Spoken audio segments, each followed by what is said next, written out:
Je ne sais pas quelle tentation rôde autour de vous actuellement. Est-ce que c'est la tentation de la viande, de l'alcool, du chocolat, pour celles et ceux qui font peut-être carême?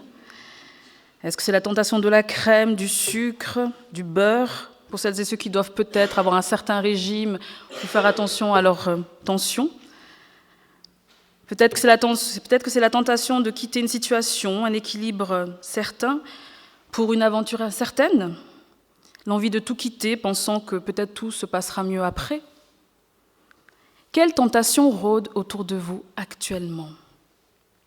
Les tentations, nous en avons parlé lors du groupe de partage biblique mardi, qui connaissait le texte du jour pour cette prédication.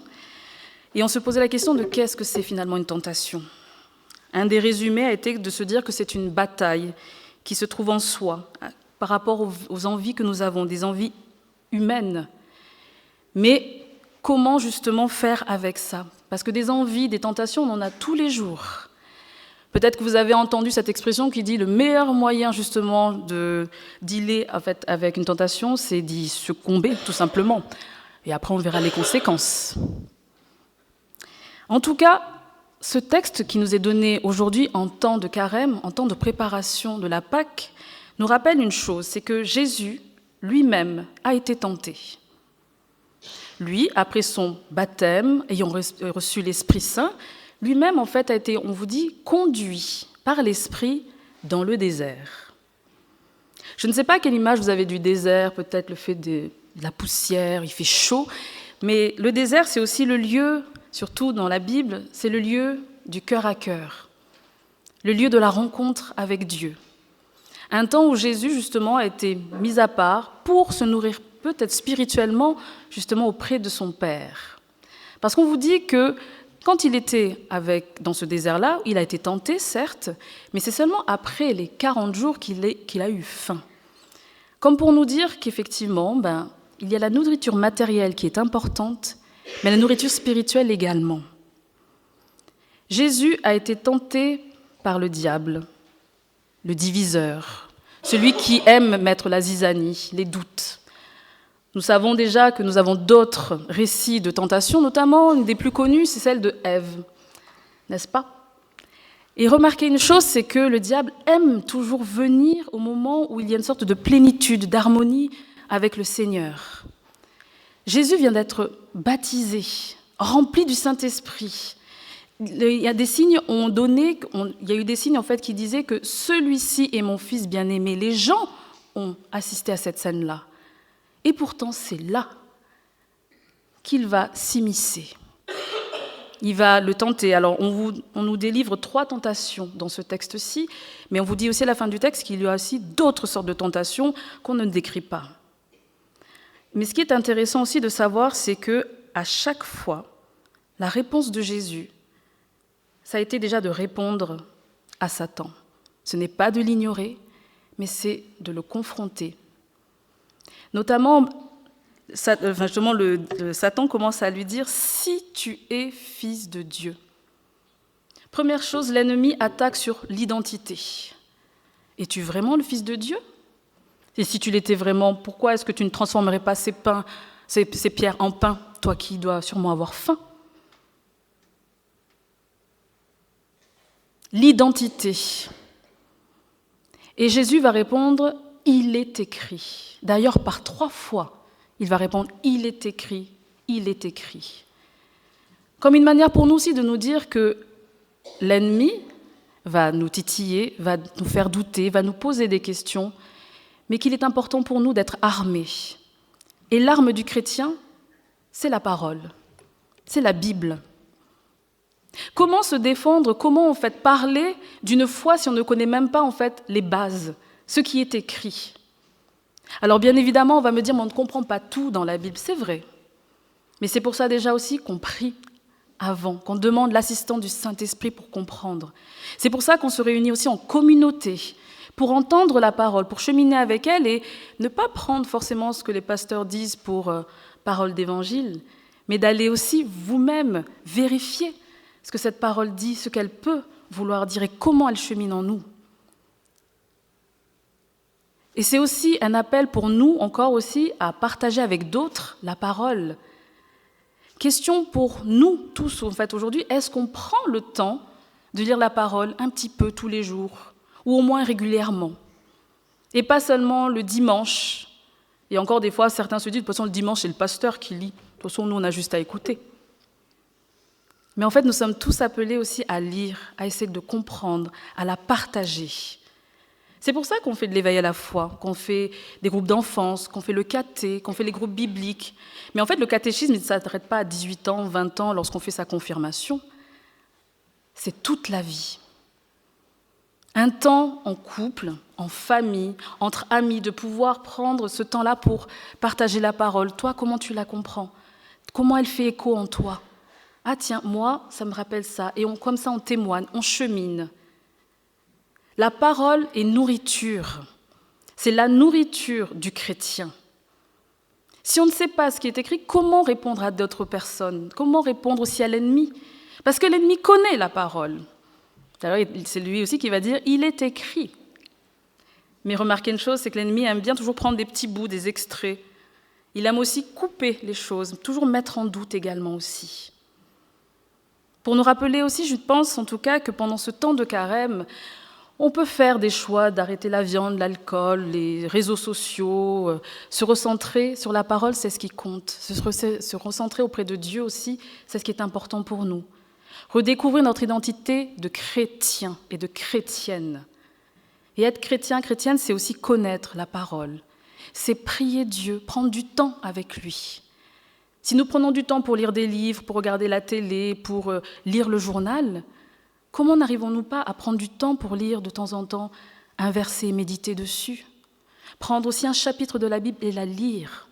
Et voir à quel point aussi c'est toujours actuel. Cette parole, elle est vivante. Elle est nourriture.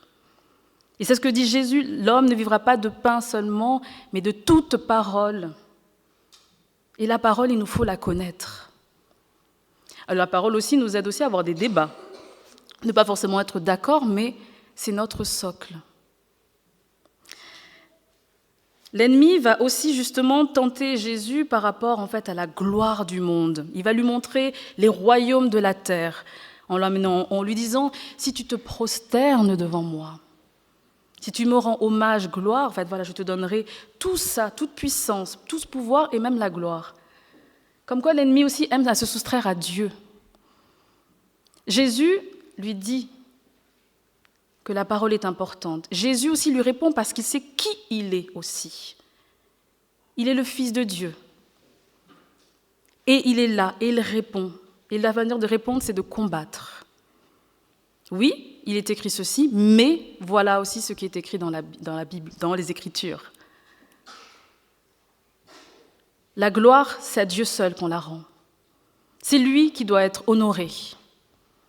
Et parfois, je pense que nous l'oublions. On met parfois justement d'autres choses au-devant de nous et on rend hommage à beaucoup de choses. Parfois à un métier, à un statut, peut-être à des possessions, peut-être nos enfants. Parfois, beaucoup de choses prennent la place de Dieu dans notre vie. Une manière aussi pour nous de nous recentrer, de remettre Dieu, non pas au milieu du village, mais au milieu de nous, de notre foi. Et puis à la fin, nous avons justement le Satan aussi qui lui dit « Tiens, puis que tu es fils de Dieu, vas-y, jette-toi. De toute façon, si tu es fils de Dieu, bon, les anges vont venir te récupérer. Ils ne vont pas, entre guillemets, te laisser mourir. » Et il est écrit, tu ne tenteras pas ton Dieu. Ne pas se mettre dans des situations dangereuses parce que nous sommes chrétiens et parce que Dieu est avec nous. Dieu donne aussi du discernement. Il nous donne cette force, cette identité, cette capacité de répondre, mais ne pas se mettre non plus dans des situations dangereuses et qui pourraient entraîner des choses fâcheuses. De plus, Jésus sait très bien que de toute façon, la mort, lui, il y passera, mais ce n'est pas le temps donné, et ce n'est pas comme ça que ça doit se passer. Alors si certains peut-être se disent, mais quand on est chrétien, tout est accompli, tout est bon, on peut tout faire, nous sommes pardonnés.